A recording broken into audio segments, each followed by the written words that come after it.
Hi, this is Arlene, and you're listening to ASEAN, the voice of discovery and sharing. Today we have our guest.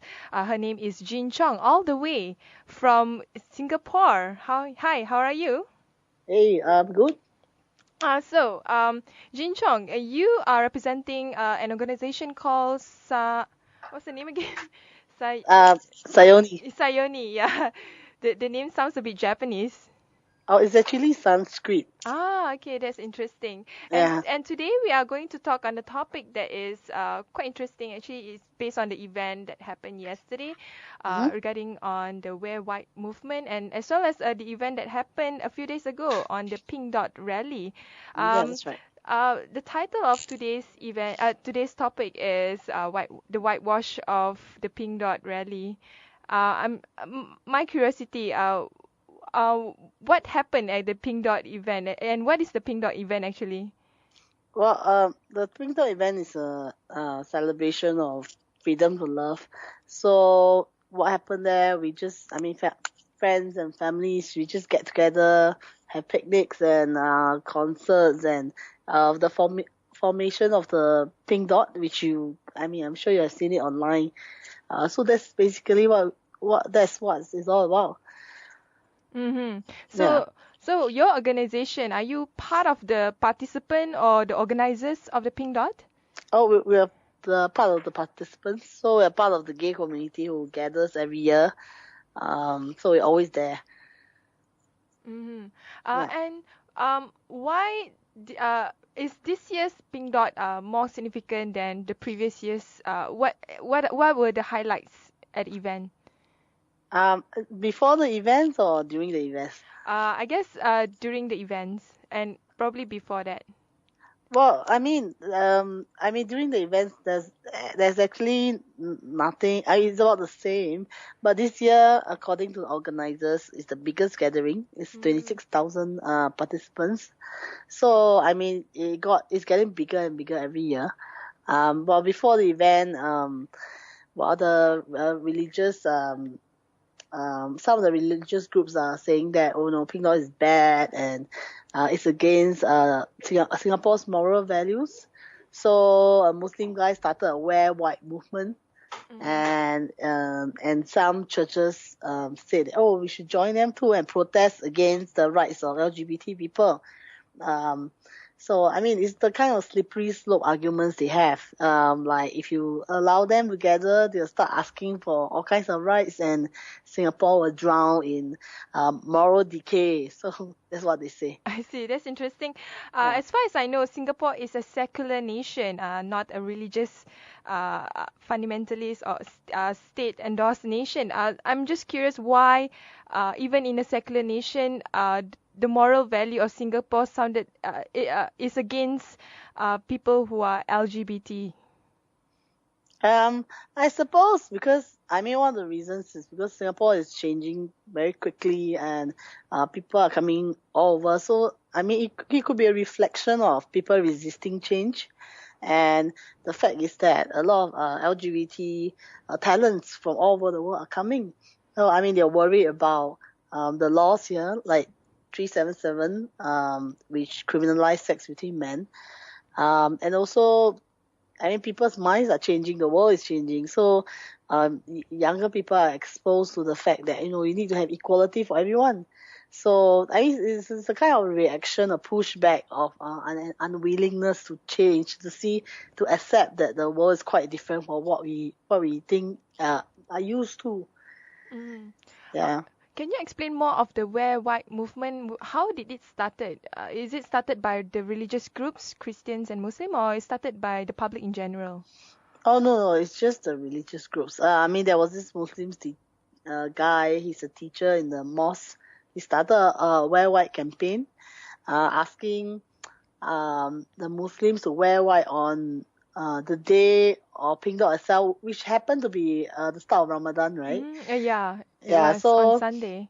yeah, it's a reaction to LGBT people gathering, and then Christian pastor Lawrence Kong, part of the Love Singapore movement, also agree with him and said, we need to join the Muslims and protest against this deviance. So So that's how it started. What is the reaction of the LGBT community in Singapore? Well, I mean, if you look online on Facebook, I think a lot of LGBT people are pretty upset because, I mean, it's a direct attack of their right to be a human. I mean, it's Mm. like people are responding and posting their feelings, and you can see the community is upset. So I'm not surprised with the 26,000 turnout. Mm-hmm. Um, even it's Even not only straight the, people also were supporting the Pink yeah, Dot yeah, rally, isn't it? yeah, lots. I mean, I met my ex-boss there as well. So, lots of people turned out. In fact, Pink Dot is probably made out of 30 or 40% straight people. Mm-hmm. So I'm not surprised by the reactions. Uh, are, are the LGBT community in Singapore discriminated by the law? I Oh, mean, that by the state as well? definitely. I mean, for Sayoni's research, we have uh, started researching on the kind of institutionalized discrimination that laws like 377A. There's a cascading effect because it informs the other policies that are being implemented. So things like censorship, where LGBT people can only you cannot promote or describe or show LGBT in a neutral or glamorous lifestyle. So which effectively means like if you see a movie, the LGBT person can only be a pedophile, Oh, a pervert, or die a tragic death. oh, So you can't have a normal LGBT person in the movies. is that part of the law? Yes, it's part of the censorship guidelines that all movies and TVs have to follow. Mm-hmm. And then there are other law, like there are discrimination in the workforce. There's no anti-discrimination law. We've been documenting cases of violence, Mm-hmm. which is very not spoken of. Uh, I mean, when lesbians being beaten up. Uh, we even had cases of corrective rape. I mean, Wow. yeah, I What think is the corrective rape? By the way, I'm quite new to this word. well, it means that like if a lesbian or woman is raped by a man because to change her sexual identity, her Uh-huh. sexual orientation. So meaning that you're lesbian, then they think that by raping you they could change you. Is it against the law?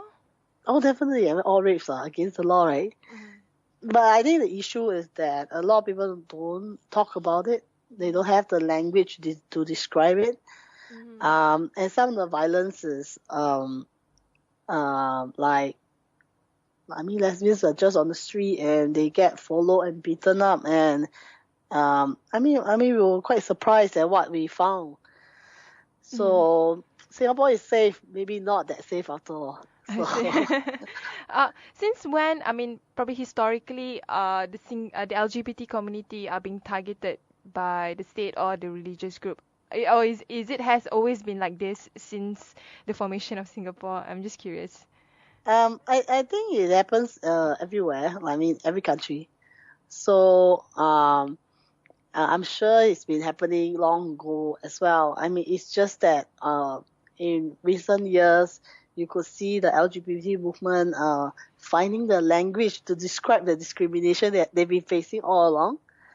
Mm. And also and the religious wave against them. As you can see, like some of the countries, like what's happening in Brunei or in some African states in Russia and so on. Mm. Uh, Yeah. but Singapore is a secular nation. I mean, what is actually Singapore values anyway, if it's not secular in its values? I think it is secular, but I think the government is also very sensitive to religious institutions. Um, like we can't really talk about or critique religion publicly because I mean we are afraid of causing riots or because we're so multiracial and multi-religious, right? Mm-hmm. So there's a lot of like sensitivity and like red tape around religion. Mm-hmm. So I mean, there I mean, the government is concerned as well, so but they are not willing to take the stand. I mean, a lot of it has to do with politics, Mm-hmm. um, losing votes and all that kind of Mm-hmm. things. In It's interesting. I mean, when I read at the news reporting, it seems like I don't know whether it's majority or is it just some section of the religious groups are against the idea of homosexuality. Because I mean, in Malaysia itself, the views are somehow divided. I mean, not all religious groups are against the idea of homosexuality. For example, take for example of Buddhism. They are somehow they are not supporting, but they are not also condemning. They see them as just an individual, but I'm not sure like in the context of Singapore how it is. No, I think it's the same. I think the people protesting are really a vocal minority. Um, so most people don't care. I mean, the people in the middle, which is the biggest population in Singapore, the moderates, don't really care enough about LGBT issues. So it's just a really small group of people. They are very vocal and somehow it's controlling the politics of sexuality. Yeah, I mean they are the loudest. So when you shout the loudest, it sounds like you like there's lots of them. And I think that they are doing the LGBT community a favor actually. Like, yeah, I mean, if they make so much noise, it's only good that the discourse is out and open and people are debating and talking about it. It's better than being ignored and not wanting to confront the issues of how LGBT citizens are not uh do not have equality at all. So I think it's a good thing. Yeah, but any attempts by the LGBT community or NGOs that support the LGBT community to somehow repel some of the oppressive laws, and I believe those laws comes from the British era, isn't it? Like probably a Yeah, couple yeah. of hundred years ago. Like Malaysia, same lah. Yeah, it's similar to Malaysia in a way. The Yeah. sodomy law. Um, I think the LGBT community, I think we've all got different approaches, and uh some of them focus more on the groundwork, social events. And groups like our group, I mean, we engage in international human rights mechanisms like CEDAW, Hmm. which is, you know what CEDAW is, right? Yeah. Yeah, like we'll submit reports about discrimination about queer women, and on from there, we make the link on how 377A and things like censorship guidelines contribute to that kind of discrimination. So yeah, we do, and some of us lobby our MPs and ministers back home. Hmm. So the work is going on. But as you know, Singapore is a small place, so there are not many opportunities or channels to speak to the government. Hmm. So let's see how it goes. Just for the curiosity of the audience, CEDAW is the Convention on the Elimination of All Forms of Discrimination Against Women. In the context of Singapore, has the Singaporean government signed the CEDAW? Oh yeah, I mean all ASEAN states have signed it. I think the two treaties that all ASEAN states have signed is CEDAW and CRC. Mm-hmm. Yeah, and that's the common thing we all have. Yeah. Um, so, besides the Pink Dot event, is there any other events that celebrates or recognize the rights of the LGBT communities? There we have a Pride Month in August. It's called Indignation. So it's like instead of one event on a day by itself, it's a collection of different days of art events and Mm. talks and plays and pink picnics and things like that. Pink run. So August, Mm-hmm. yeah. I personally believe, at least in the context of Malaysia, that some of the LGBT, or if not majority, are religious in a sense. Do they reach out to religious group as well to say that hey, we are normal people just like you guys, and we don't cause harm? Oh, Is there any attempts?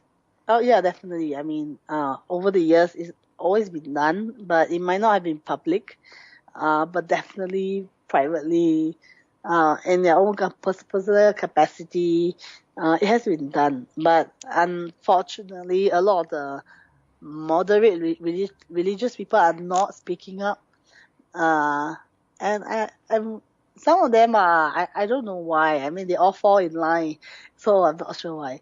Mm-hmm. But privately, they might support you, so. Mm-hmm. Your organization, Sayoni, what have you been doing in uh, since the Pink Dot event and the White Movement saga? I mean, have you been speaking out to people and just try to clarify that about the situation of the LGBT community? Um, well, during the big hoo-ha, Mm-hmm. the last 2 weeks, I think not only us, the entire LGBT community have we have all been pretty silent, Mm-hmm. not say anything. I think it's part of I mean, Pink Dot is releasing statements and all, but the rest of us have not, Mm-hmm. because we felt that letting them go on and on with their hate language is better. I mean, so letting them foam at the mouth, uh, and the public can see it, and who is using hate language and saying things that are really hateful. So we didn't respond at all. We didn't feel that there's a need to respond to such language. Mm. Yeah. If you can say one thing that people misunderstood about the LGBT people, what are the one thing that maybe they assume that this is supposed to be what LGBT is about, but actually in reality they are not like that. I think a lot of people are very misinformed. They always associate LGBT people to pedophilia, uh, and that we are perverts, and they always assume they don't know any LGBT person. But if we do any statistic count, every person will have known one LGBT person in their lifetime.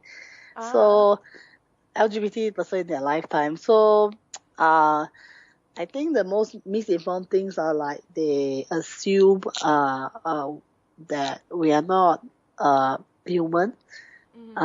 that we are not like them. But actually, I suspect we are very alike in every way. So, and we are your friends and brothers and sisters and classmates. So that's the thing. Mm-hmm. So Yeah, do you agree that being LGBT is not something that you choose to be, but is something that is biological? yeah, definitely. I mean, I know I'm gay since I was 5. So I mean, I already found for myself. I already found like, hey, I'm kind of straight. I'm different from the others. I have that awareness. Mm-hmm. So yeah, Mm-hmm. definitely. So any last word to add on? No, I mean just accept us for who we are. I mean, we are just as human as anyone else. So just accept who you are. Anyway, thank you very much, Jin Chong. Thank you. Welcome.